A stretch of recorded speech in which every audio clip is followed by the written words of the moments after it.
He watched the German column through iron sights, finger resting on the trigger, knowing the next 30 seconds would decide whether his entire division lived or died. The date was June 22, 1941. The place was a narrow bridge crossing the Neman River in Soviet-occupied Poland. The man was Senior Sergeant Nikolai Sirotinin, and he was completely alone. The German Army Group Center had just launched Operation Barbarossa, the largest invasion force in human history. 3 million men, 3,000 aircraft, 7,000 artillery pieces, and right now, 48 tanks and motorized infantry were bearing down on a single Soviet artillery piece, manned by one soldier who refused to retreat. This wasn't heroism born from choice.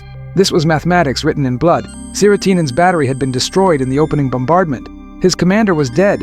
His crew was scattered or worse. The bridge behind him was the only crossing point for 60 miles, and through that bridge, his division was retreating. Thousands of men moving as fast as exhaustion would allow, trying to reach defensive positions before the panzers cut them to pieces. Someone had to buy them time, so Sirotinin stayed. He had a single 76mm divisional gun, 11 shells, and a handgun with 8 rounds for when the shells ran out. The mathematics were simple. He would die. But how many minutes could he purchase with his life? How many of his brothers would reach safety because he chose to stand? The lead German tank came into range. A Panzer III, moving fast, commander's hatch open, confident in the superiority that the Wehrmacht had demonstrated all morning. The Soviets were broken. The Soviets were running. Victory was a matter of simply driving forward and accepting the surrender. Sirotinin adjusted elevation, breathed out, and fired. The first shell punched through the Panzer's frontal armor and detonated inside. The tank lurched to a halt, thick black smoke pouring from every opening. The commander tried to climb out. He didn't make it. The German column stopped. Confusion rippled through the ranks. This wasn't supposed to happen. Soviet resistance had collapsed everywhere else. Who was still fighting? Sirotinin reloaded. The 76mm gun was designed for a crew of 6. He was doing the work himself, muscles screaming, hands moving with practiced efficiency despite the impossible speed required. Load, aim, fire. The second tank erupted in flames. Now the Germans understood.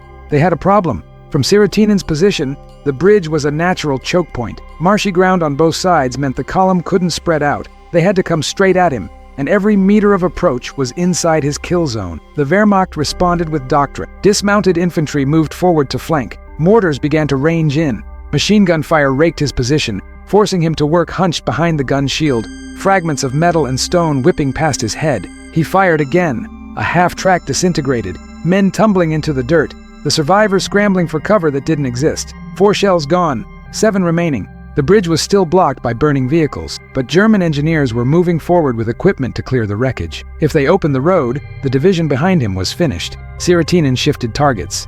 An ammunition truck exploded with such force that the shockwave knocked him backward. When his hearing returned, German voices were shouting in panic, officers trying to restore order to a column that had expected a parade and found a nightmare instead. He reloaded. His hands were bleeding now, torn by the metal shell casings and the speed of repetition. It didn't matter. Nothing mattered except the next shot. A Panzer IV tried to rush the position, commander gambling that speed would save him. Sirotinin led the target, fired, and watched the tank slew sideways. The track shattered. The crew bailed out. Machine gun fire from the German infantry cut across his position, and he felt something hot tear through his left shoulder. The wound was bad. He could feel blood soaking his tunic, the arm weakening. But the gun didn't need 2 good arms. It needed someone willing to stay. 6 shells left. The German infantry was closer now, working through the marsh despite the difficulty, trying to get an angle on him. Mortar rounds were walking toward his position, each explosion closer than the last. He fired into a cluster of infantry. The shell burst on impact and the screaming started. He didn't look at the result. There was no time for looking, only loading, only firing. 5 shells. A German officer was rallying his men, standing exposed, pointing toward Sirotinin's position, trying to organize a coordinated assault. Brave man. Wrong day. Sirotinin put a shell 20 meters behind the officer. The airburst scattered the group like leaves. 4 shell. His vision was blurring. Blood loss or concussion from the near-miss mortars? He couldn't tell. The left arm wasn't responding anymore. He braced the shells against his hip, loaded one-handed, every movement taking twice as long. The Germans tried smoke. Gray-white clouds drifted across the approach, obscuring his view. He waited. Listened. The sound of tank engines changing pitch, gears shifting, the telltale noise of armor moving forward under cover. He fired blind into the smoke. The explosion told him he'd guessed correctly. Another tank stopped, Another roadblock added to the bridge approach. 3 shells. The smoke cleared enough to see what he'd accomplished. The bridge approach was a graveyard, burning vehicles, scattered equipment. Bodies in field gray sprawled in positions that told stories of sudden, violent death. The German advance had stopped completely, but they were adapting. A mortar barrage came down with precision, bracketing his position. Shrapnel tore through his right leg. He collapsed against the gun, felt bone grinding in ways bone should never move. The gun was all that held him upright now. 2 shells. Through the pain and the blood loss and the impossible situation, one thought remained clear. The bridge had to stay closed. Every minute was another 100 men reaching safety. Every shell was another chance for his brothers to live. German infantry broke from cover, a desperate rush to close the distance. He traversed the gun, fired a canister round directly into the assault. The effect was immediate and absolute. The attack dissolved. 1 shell remaining. The world was narrowing now, vision tunneling, sounds becoming distant. He could hear his own heartbeat. Too fast, too irregular. His body was shutting down from blood loss, and there was nothing to be done about it. The last shell. He loaded it with hands that barely responded, arms that felt like they belonged to someone else. A Panzer III had worked around to the flank, using the burning wreckage as cover. Smart, but not smart enough. Siratinin saw it, understood the threat, made the calculation. He fired his last shell. Direct hit. The tank brewed up, ammunition cooking off in a series of secondary explosions that sent the turret flying. The German advance stopped again. 11 shell, 11 hits, not one waste. Siratinin drew his handgun. 8 rounds. The German infantry was moving again. No more armor willing to risk the approach. Just men with rifles working toward his position through the marsh smoke. He killed the first man at 20 meters, the second at 15, the third at 10. 5 rounds left. They were calling to him now in broken Russian. Surrender. Medical attention. Prisoner of war status. Honorable treatment for a brave enemy. He fired again. 4 rounds. A German NCO stood up, hands raised, trying a different approach. Respect between soldiers, recognition of courage, a chance to live. Siratinin's response was another shot. 3 rounds. Because he understood what they didn't. This wasn't about surviving.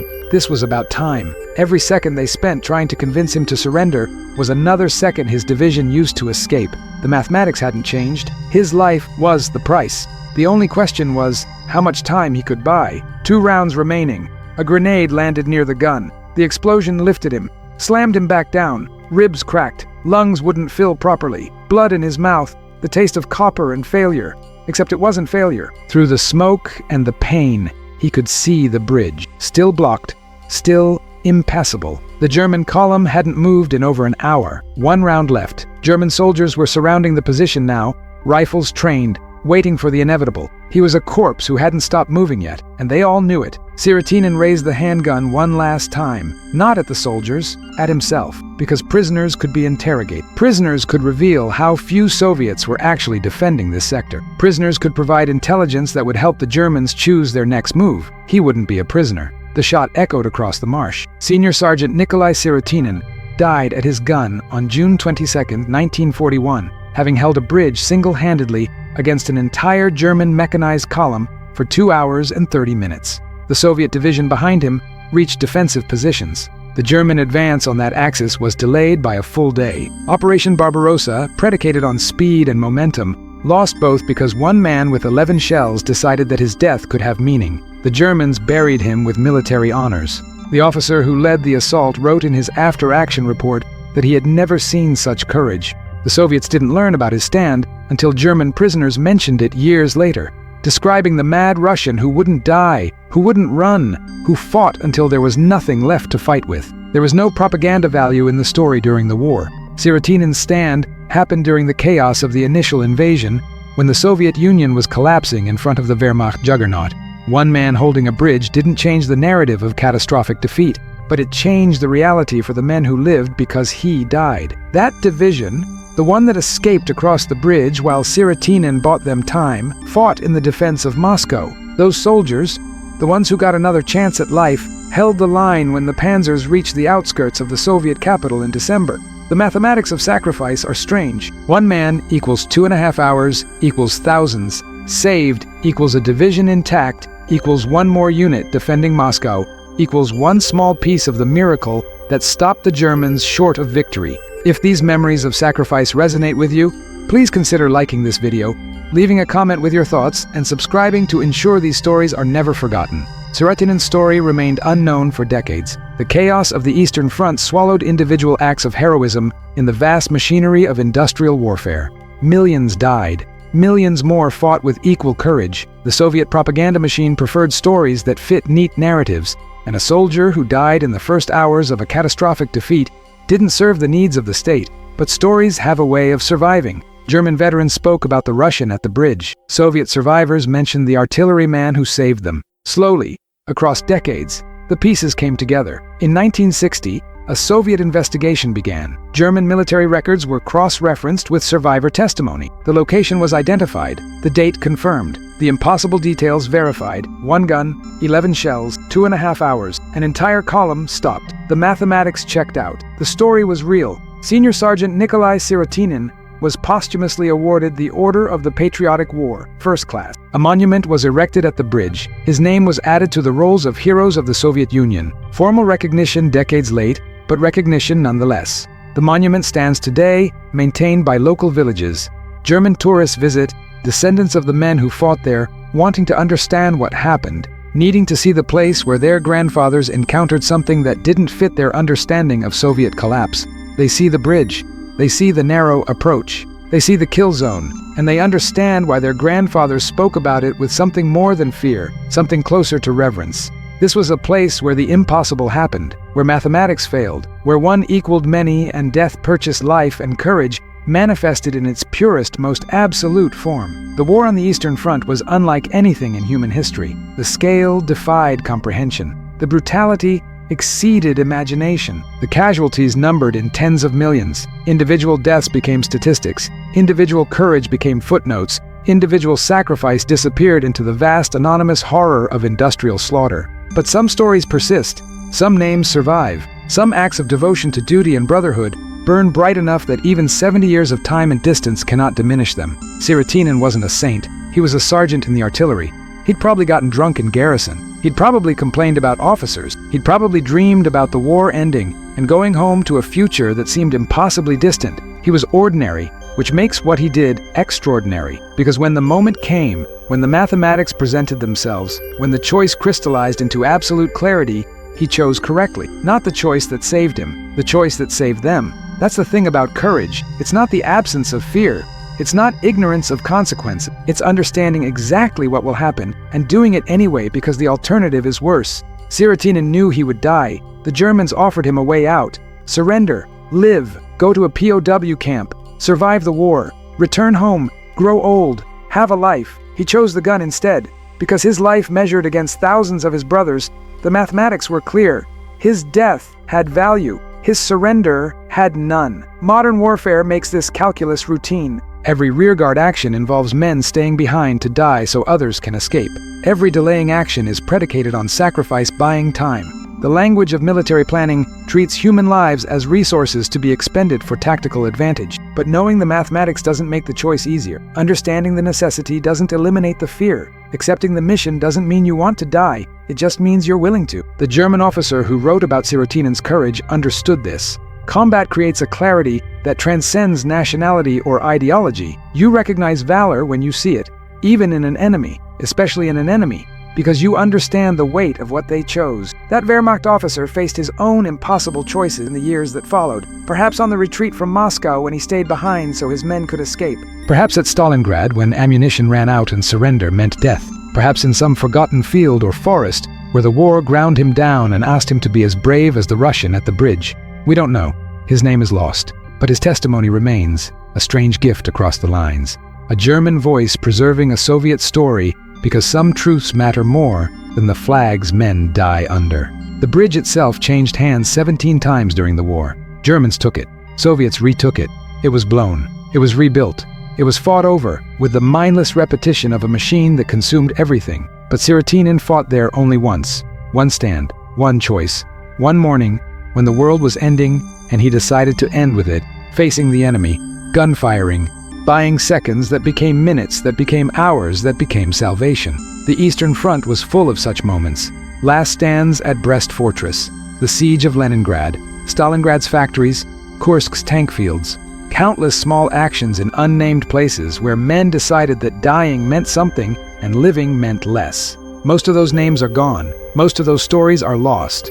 Most of those choices disappeared into the vast anonymous casualty lists that defined the war. But Sirotinin survived, maybe because the Germans documented it, maybe because enough Soviets lived to remember, maybe because the mathematics were so stark, the courage so absolute, the sacrifice so pure that it burned through the fog of war and demanded recognition. Or maybe just luck, the random chance that this story, among millions, found its way to preservation. Whatever the reason, we have it now. This account of one morning in June, when history pivoted on the actions of a single sergeant who understood what mattered and paid the price without hesitation. If these memories of sacrifice resonate with you, please consider liking this video, leaving a comment with your thoughts, and subscribing to ensure these stories are never forgotten.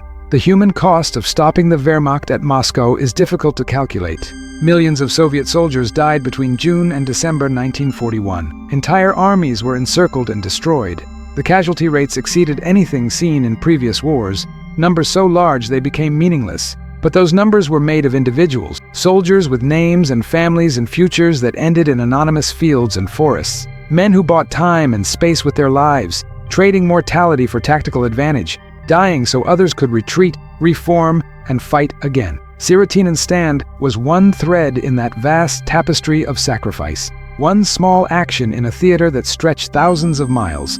One man among millions, but threads matter. Pull one, and patterns change. Remove Sirotinin from that bridge, and the German column advances 2 hours earlier. That division doesn't reach defensive positions intact. Moscow's defenses have one fewer unit. The balance shifts, perhaps imperceptibly, perhaps decisively. War is chaos. Outcomes are contingent. Small actions cascade into large consequences in ways that defy prediction. Would Moscow have fallen if Sirotinin had retreated? Probably not. The city's defense was the result of countless factors, millions of choices, industrial production, weather, logistics, leadership. But maybe that one division mattered. Maybe those 2 hours were critical. Maybe his 11 shells changed the world. We can't know. History doesn't offer controlled experiments. We can't rerun the war without Sirotinin and see what happens. We only know what did happen. The Wehrmacht stopped short of Moscow. Operation Barbarossa failed. The war turned. And one small piece of that vast machinery was a sergeant who wouldn't retreat from a bridge. The story resonates because it's human scale. We can't comprehend millions dead, but we can understand one man at one gun making one choice. We can imagine ourselves in that position, feeling the weight of the decision, knowing the cost, choosing anyway. Most of us will never face such a moment. Modern life doesn't often demand that we trade our lives for others. The mathematics of sacrifice rarely present themselves so starkly. But we face smaller versions constantly. Choices between self-interest and duty. Decisions about whether to stand or run. Moments when doing the right thing costs us something we'd rather keep. Sirotinin's story is a reminder that people can rise to impossible occasions, that courage exists, that sacrifice means something, that one person in the right place making the right choice can matter. It's also a reminder of what war costs, not in tanks destroyed or territory gained, but in human potential extinguished. Sirotinin was 22 years old. His future, whatever it might have held, ended at that bridge. Multiply him by millions, and you begin to grasp what the Eastern Front consumed. An entire generation fed into the machinery of industrial warfare, their lives converted into tactical advantages, their deaths measured in hours purchased and kilometers defended. The Soviet Union survived. Moscow held.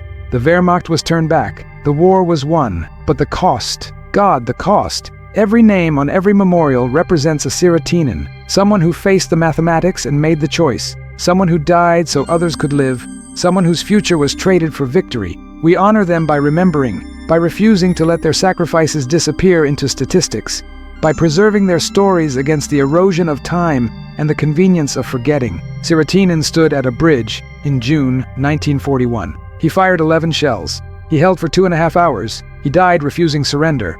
That's what happened. That's what we know. What it means, what it cost, what it purchased, those are questions that echo across decades and demand answers we struggle to provide. Valor, duty, sacrifice, brotherhood. The words feel inadequate against the weight of what actually happened. Language fails in the face of such absolute devotion to something larger than self. But we try. We tell the stories. We build monuments.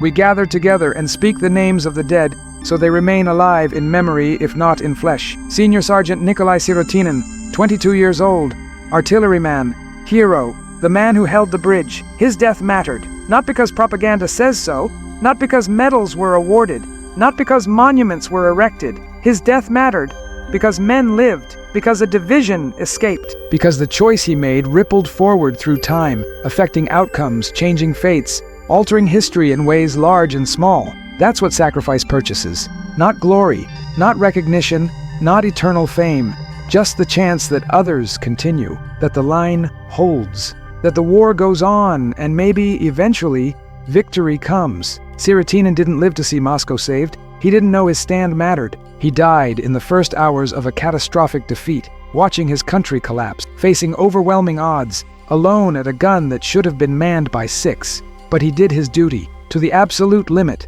to the final round, to the last breath. What more can be asked of any soldier? The German column eventually cleared the bridge. Engineers removed the burning vehicle. The advance resumed. The war continued its terrible momentum, but for 2.5 hours, one man stopped it. One man said no. One man demonstrated that courage exists and valor matters, and some things are worth dying for. That morning at the bridge was Sirotinin's war. Short, brutal, ending in death. No Hollywood heroics, no last-minute rescue, no survival against the odds.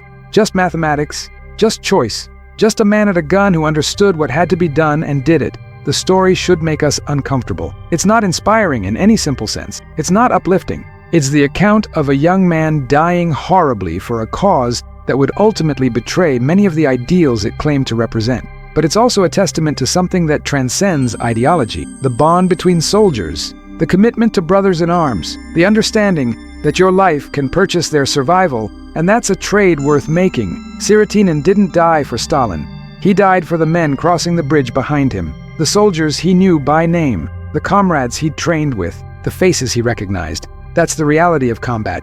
You don't fight for abstract principles. You fight for the person next to you. You die so they can live. And if you're lucky, they do the same for you. Except Sirotinin had no one left. His crew was gone. His battery was destroyed. He was the last man standing, and there was no one to stand for. So he stood alone, and in standing, he became something larger than himself, a symbol, a story, a reminder that one person can matter, that individual actions aggregate into collective outcomes, that courage is real and sacrifice has meaning. If these memories of sacrifice resonate with you, please consider liking this video, leaving a comment with your thoughts, and subscribing to ensure these stories are never forgotten. The bridge stands today, a modest structure crossing a river that most people have never heard of in a region that holds little strategic importance in the modern world. Traffic passes over it without notice. The war that made it significant is 3/4 of a century in the past, but the monument remains, maintained, visited, remembered. Because some places are sacred not for what they are, but for what happened there. Because ground sanctified by sacrifice demands recognition. Because we owe the dead, at minimum, our memory. Sirotinin has no descendants. He died unmarried at 22. His line ended with him. There are no children or grandchildren to carry his story forward, no family to gather at memorials and speak his name. So we do it. Strangers, people who never knew him, individuals separated from his sacrifice by time and distance and the vast changes history has wrought. We remember because remembering matters. Because the alternative is forgetting, and forgetting is a second death, the final erasure of meaning from sacrifice. The men Sirotinin saved, the division that escaped across the bridge, they went on to their own fates. Some survived the war. Some died at Moscow or Stalingrad or Kursk or Berlin. Some returned home to build lives in the ruins of Soviet victory. Did they know? Did they understand that their survival traced back to a sergeant they never met, standing alone at a gun, buying them time with his life? Probably not. War is chaos. Individual actions disappear into the larger flow. Men survive without knowing why, die without understanding how, win and lose based on factors they can't perceive. But whether they knew or not, the debt existed. Sirotinin's death purchased their chance. What they did with that chance, that was up to them. Some probably wasted it, survived the war only to drink themselves to death, or collapse under trauma, or fail to build anything meaningful from the life they'd been given. Some probably honored it, lived well, raised families, built communities, carried forward the light that Sirotinin's sacrifice had preserved. We don't know. Their stories are mostly lost too, absorbed into the vast anonymous mass of Soviet citizenry rebuilding from ruins. But collectively, they mattered, because the division held, because Moscow stood, because victory eventually came. and one thin thread in that tapestry was a sergeant at a bridge who understood the mathematics and made the choice and paid the price. That's what we remember. That's what the monument marks. That's what the story preserves. Not tactics, not strategy, not the grand sweep of armies and nations. Just one man, one choice, one morning when courage manifested in absolute form and death became meaningful, and sacrifice purchased something worth more than life. Senior Sergeant Nikolai Sirotinin, the man who held the bridge, the soldier who wouldn't retreat, the hero who died so others could live. His war lasted one morning. His life lasted 22 years. His story has lasted 80 years, and counting. Because some things endure, some sacrifices transcend, some names deserve to be spoken until the last person who knows them dies, and even then, written down and preserved and passed forward so that future generations understand what their existence cost. The debt we owe the dead is unpayable. We can't give them back their lives. We can't undo their sacrifices. We can't restore the futures they traded for our present. But we can remember. We can honor. We can refuse to let their deaths become meaningless statistics, anonymous casualties, forgotten footnotes in history books no one reads. Sirotinin died at a bridge in June 1941. The world he knew ended that morning. The Soviet Union he served would itself die 50 years later. The cause he fought for was morally compromised, built on oppression, corrupted by tyranny. But his courage was pure. His sacrifice was real. His choice to stand when he could have run, to fight when he could have surrendered, to die rather than abandon his duty, that transcends ideology and politics and the judgment of history.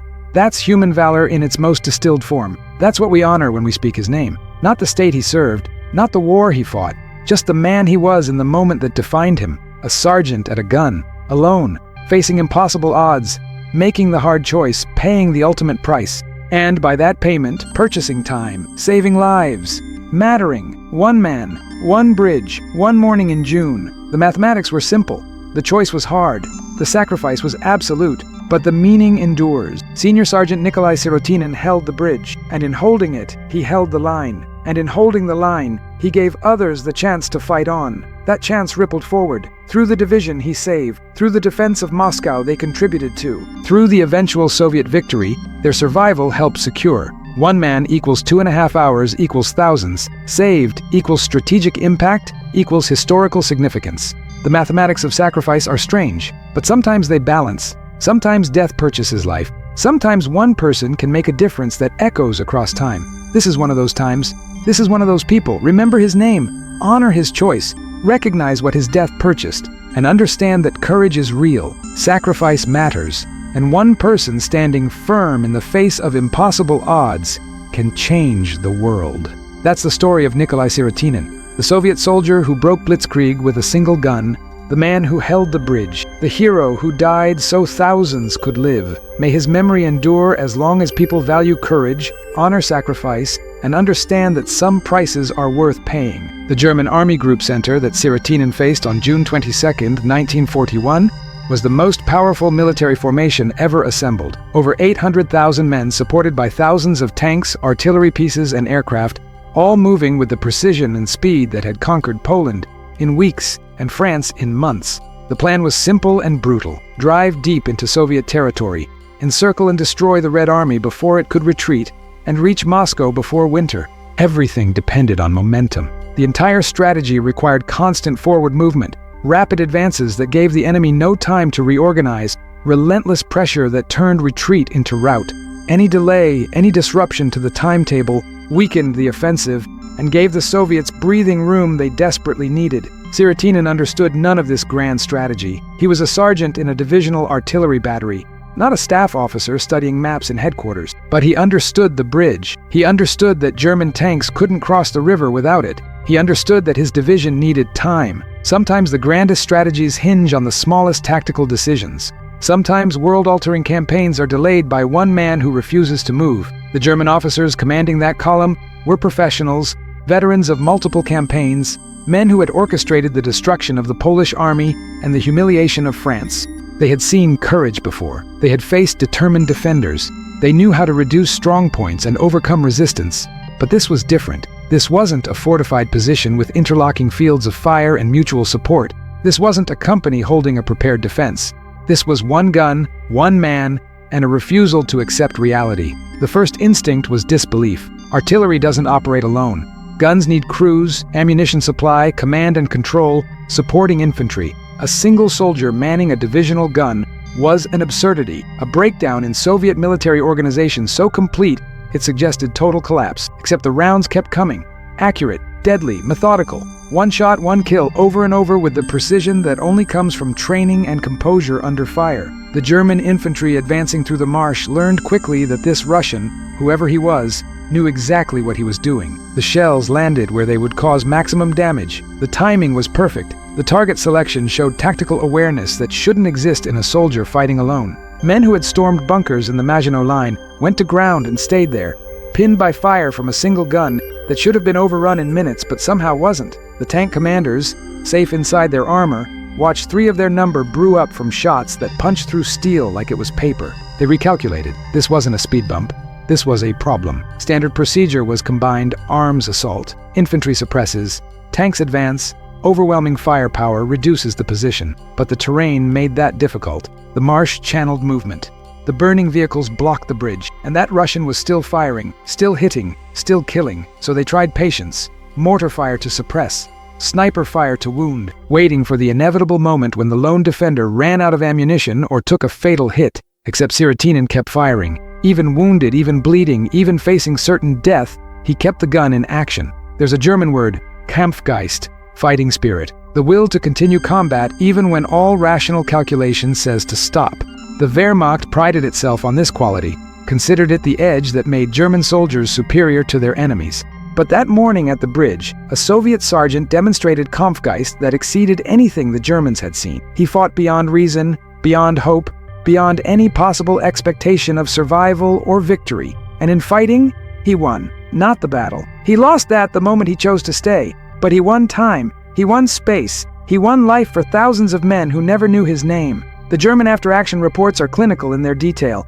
Times noted, casualties listed, ammunition expended, the bureaucracy of war documenting its own frustration. But between the lines, you can read the respect. This enemy fought well. This position was vigorously defended. This delay was unavoidable given the circumstances. No mention that the circumstances were one man with 11 shells. No acknowledgement that an entire mechanized column was stopped by a force that should have been irrelevant. Just the facts. The bridge was blocked for 2 hours and 30 minutes. The advance was delayed. The timetable was disrupted. In the grand scheme of Operation Barbarossa, 2.5 hours was nothing. The offensive rolled on. Army Group Center continued its drive toward Moscow. The initial Soviet defenses collapsed as predicted, but momentum is fragile. The Wehrmacht needed everything to go right, every unit to advance on schedule, every objective to be taken without delay. The margin for error was slim because the distances were vast and winter was coming. 2.5 hours lost at one bridge in one sector seems trivial. Add it to 2 hours lost at another bridge, 3 hours at a different crossroads, 4 hours fighting through unexpected resistance at a nameless village. Suddenly, the timetable is slipping. Units that should be linking up are separated. Supply lines stretch. The perfect machine starts to show friction. By the time Army Group Center reached the outskirts of Moscow in December, the offensive had lost its momentum. The decisive victory that should have come in October was delayed to November, then December, then never. Was Sirotinin's stand the reason? Of course not. The failure of Barbarossa had countless causes: weather, logistics, Soviet reinforcements, strategic mistakes, operational miscalculations, but he was part of it. One small piece of the vast equation. One delay among many. One stand that bought one division time to escape and fight another day. If these memories of sacrifice resonate with you, please consider liking this video, leaving a comment with your thoughts, and subscribing to ensure these stories are never forgotten. The division that crossed Sirotinin's bridge while he held the Germans was the 13th Rifle Division, a regular infantry formation that had been positioned along the border when Barbarossa launched. They'd been hit hard in the opening bombardment, lost men and equipment, and were falling back in relatively good order compared to many Soviet units that had simply disintegrated. Their retreat was covered by rear guards, small groups of soldiers assigned to slow the German advance, while the main body withdrew. These were death sentences handed out by necessity, men chosen to die so others could live, the brutal mathematics of military retreat. Sirotinin's battery had been designated as part of the rear guard. The plan was for the guns to fire until the Germans got close, then limber up and withdraw to the next position. Standard delaying tactics, giving ground slowly, making the enemy pay for every kilometer. But the German advance was too fast. The opening barrage destroyed most of the battery before it could even come into action. The crews scattered. The guns were abandoned. The rearguard ceased to exist as a fighting force in the first 30 minutes of the war. Except Sirotinin. His gun had been positioned covering the bridge, slightly separated from the main battery. When the bombardment hit, he survived. His crew didn't. He was alone with a functional gun, ammunition, and a decision to make. Retreat was the logical choice. One man couldn't operate the gun effectively. One gun couldn't stop a German column. Staying meant death. But retreat meant abandoning the bridge. And an abandoned bridge meant German tanks crossing immediately. And German tanks crossing meant the division, his division, would be caught in the open and destroyed. The mathematics were clear. His life versus thousands of lives. His certain death versus their possible survival. Sirotinin made the choice. Not because he was suicidal, not because he didn't value his own life, but because he valued their lives more. That's the essence of military honor. Not glory or medals or recognition, just the willingness to put the mission and your brothers before yourself, to make the hard choice when the easy one is right there. He could have walked away. No one would have known. No one would have blamed him. The chaos of the first day swallowed countless soldiers who simply disappeared, separated from their units, lost in the confusion, presumed dead. But he stayed, and in staying, he defined what courage actually means. Not the absence of fear, but action despite it. Not ignorance of consequences, but acceptance of them. Not a moment's impulse, but sustained commitment through 2.5 hours of hell. The division made it to defensive positions 30 kilometers east. They dug in, received reinforcements, and became part of the desperate effort to slow the German advance. Over the following weeks, they fought in a dozen rearguard actions, traded space for time, bled the Wehrmacht while falling back toward Moscow. By October, the 13th Rifle Division had been reduced to a skeleton. Combat losses, disease, exhaustion, the grinding attrition of constant retreat and occasional counterattacks had destroyed the unit that had existed in June. But it still existed, still fought, still held a section of the line when the final German offensive toward Moscow launched in November. How many of the men who crossed Sirotinin's bridge were still alive in November? Probably not many. Infantry units in desperate combat don't survive intact. The casualty rates were horrific. The replacement rates couldn't keep up. Veteran soldiers died and were replaced by conscripts who died even faster. But some survived. Some made it all the way to Moscow. Some were there when the temperature dropped to -40, and the German offensive finally, definitively failed. And those men, whoever they were, owed their chance to fight at Moscow to a sergeant they never met who held a bridge long enough for them to escape. The interconnection of sacrifice is impossible to fully trace. Sirotinin saved the division helped save Moscow. Moscow's survival changed the war. The war's outcome shaped the world. One man firing 11 shells contains multitudes. The ripples spread across time and space in ways that defy calculation, but demand recognition. This is why we remember, not because Sirotinin's sacrifice alone won the war, but because his sacrifice was part of the vast collective effort that did. Because every stand mattered, every delay counted, every soldier who chose duty over survival contributed to ultimate victory. The cost was incomprehensible. The Soviet Union lost over 27 million people in the war. Military casualties exceeded 8 million. The 13th Rifle Division alone was effectively destroyed and rebuilt multiple times.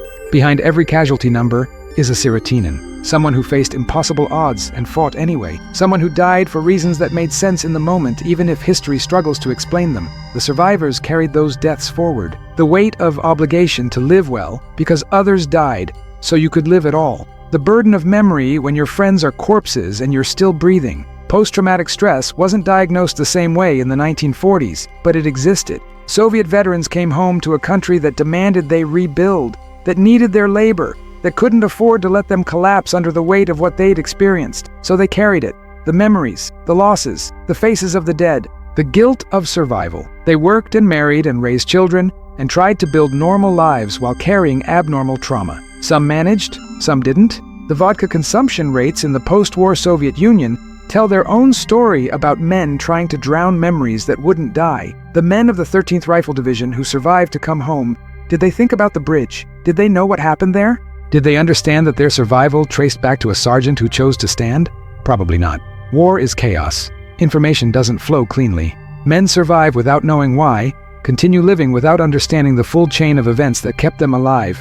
But somewhere, in some veteran's memory, There might have been a moment, a bridge they crossed while artillery fired behind them, a rear guard that held longer than expected, a delay that saved them without them fully understanding how. And maybe, years later, they heard the story, learned about Sirotinin, realized that the bridge they crossed was his bridge, the artillery they heard was his gun, the time they gained was purchased with his life. What would that knowledge feel like? To understand that your entire post-war existence, your wife, your children, your career, your life, all of it traced back to a stranger's sacrifice? Gratitude, certainly, but also weight. The obligation to make that sacrifice mean something. To live well because he died so you could. To honor his memory by building something worthwhile from the life he purchased. Some veterans went to the monument after it was erected, stood there, paid respects, tried to find words adequate to the debt they owed. There are no adequate words. Some debts can't be repaid. Some sacrifices are too large to honor properly. You just carry them. Remember, try to be worthy of what you were given. The monument itself is simple. A stone marker, Sirotinin's name, the date, a brief inscription about heroism and defense of the motherland, standard Soviet memorial style, replicated at thousands of sites across the former USSR. But this one marks something specific. Not a battle where thousands died, not a siege that lasted months. Just one morning, one man, one stand. The simplicity is appropriate. Sirotinin's action was straightforward. No complicated tactics, no brilliant strategy. Just a soldier doing his duty to the absolute limit. Past the point where duty becomes sacrifice, becomes martyrdom. The bridge has been rebuilt multiple times since 1941. Modern construction, paved road, nothing remarkable. The strategic importance it held for one morning in June is long gone. Traffic crosses without incident or awareness, but the ground remembers. The earth that absorbed Sirotinin's blood, the air where his final shot echoed, the space where courage manifested in absolute form. Sacred ground doesn't require churches or markers. It just requires recognition that something profound happened here, something that deserves remembrance, something that speaks to the best of what humans can be, even in the worst of circumstances. Sirotinin's war was short. Most soldiers who died in June 1941 had equally brief experiences of combat. The opening of Barbarossa was so violent, so overwhelming, that many Soviet units were destroyed before they could effectively fight back. But he fought back, outgunned, outnumbered, facing certain death, he fought back, and in fighting, he demonstrated that the Soviet Union, for all its unpreparedness and initial collapse, contained the seeds of eventual victory. The Germans expected the USSR to crumble. Their intelligence suggested a hollow force, a military weakened by purges, poorly led, badly equipped, unable to withstand the Wehrmacht's proven superiority. And in many ways, they were right. The Red Army of June 1941 was poorly prepared for the war it faced. Leadership was inadequate, equipment was outdated or poorly maintained, tactics were obsolete, morale was shaky. But the Germans miscalculated one critical factor: the willingness of individual Soviet soldiers to fight beyond any rational calculation. The refusal to quit even when quitting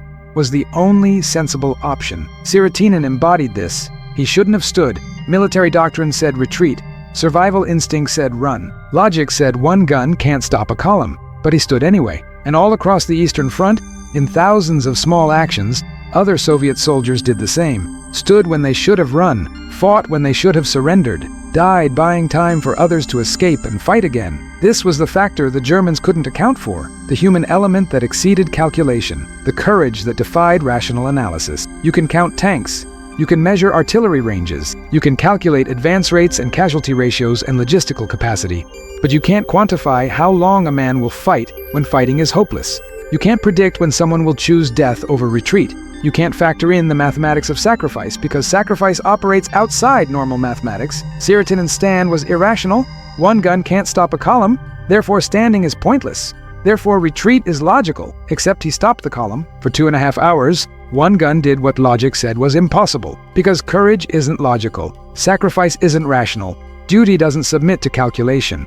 And when you multiply one Sirotinin by thousands of similar stands across the entire front, the Germans faced something their doctrine couldn't overcome. Not superior tactics, not better equipment, just men who wouldn't stop fighting. That's what broke Blitzkrieg. Not Moscow's defenses, not winter weather, not strategic mistakes, just the accumulated weight of countless small stands by soldiers who refused to accept defeat. Sirotinin fired his last shot and died at his gun. But his example lived. The story spread, slowly at first, then more widely. Soviet soldiers heard about the sergeant who held a bridge alone, the man who wouldn't retreat, the gunner who stopped a column with 11 shells. and in hearing, they found inspiration. If he could stand, maybe they could too. If he could fight alone, maybe they could fight together. If his sacrifice mattered, maybe theirs would too. This is how courage spreads. Not through orders or propaganda, but through example. One soldier showing what's possible, what can be endured, what sacrifice looks like when it's real. Senior Sergeant Nikolai Sirotinin never knew he was setting an example. He was just doing his job, fulfilling his duty, making the choice that the situation demanded. But in doing that job, in fulfilling that duty, in making that choice, he became something larger than himself, a symbol, a standard, a reminder of what soldiers can be when they commit fully to their mission and their brothers. That legacy outlived him, outlived the Soviet Union, outlived the ideological struggle that the war represented. Because courage transcends politics, sacrifice transcends nations, brotherhood transcends the flags men die under. What remains is the story. One man, one bridge, one morning in June, when the impossible became real and sacrifice purchased salvation and courage burned bright enough to illuminate 80 years of history. Remember his name, honor his choice, understand what his death purchased, and recognize that one person in the right place, making the right choice, can change everything. Senior Sergeant Nikolai Sirotinin, the man who held the bridge, the soldier who wouldn't retreat, the hero who died so thousands could live. May his memory endure as long as courage matters, and sacrifice means something, and people understand that some prices are worth paying.